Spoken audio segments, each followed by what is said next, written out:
The former verse contains an apology for the plain and familiar manner of the apostles' preaching, which was not with excellency of speech or of wisdom. He studied not to gratify their curiosity with rhetorical strains or philosophical niceties, for he says, I determined not to know anything among you save Jesus Christ and him crucified. I determined not to know. The meaning is not that he despised or contemned all other knowledge, but so far only as it might stand in competition with, or opposition to, the knowledge of Jesus Christ.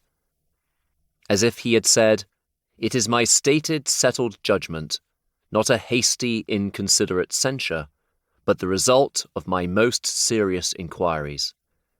After I have well weighed the case, viewed it exactly on every side, balanced all advantages and disadvantages, pondered all things that are fit to come into consideration about it, this is the issue and final determination, that all other knowledge, how profitable, how pleasant soever, is not worthy to be named in comparison with the knowledge of Jesus Christ.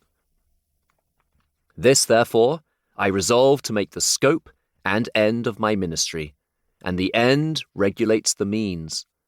Such pedantic toys and airy notions as injudicious ears affect would rather obstruct than promote my grand design among you.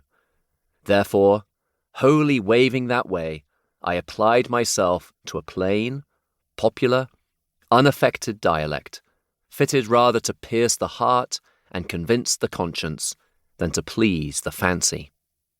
I determined not to know anything, to study nothing myself, to teach nothing to you but Jesus Christ. Christ shall be the center to which all the lines of my ministry shall be drawn. I have spoken and written of many other subjects in my sermons and epistles, but it is all as consequent upon preaching and making known Jesus Christ. Of all the subjects in the world, this is the sweetest. If there be anything on this side heaven worthy our time and studies, this is it.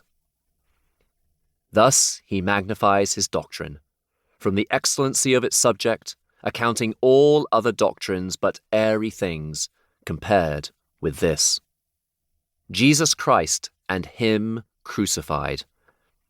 This topic he singled out from all the rest of the excellent truths of Christ, on which to spend the main strength of his ministry. Christ as crucified, and the rather because hereby he would obviate the vulgar prejudice raised against him upon the account of his cross. For Christ crucified was to the Jews a stumbling block, and to the Greeks foolishness. 1 Corinthians chapter 1, verse 23. This also best suited his end, to draw them onto Christ, as Christ above all other subjects, so Christ crucified above all things in Christ. The manner in which he discoursed on this transcendent subject to them is also remarkable.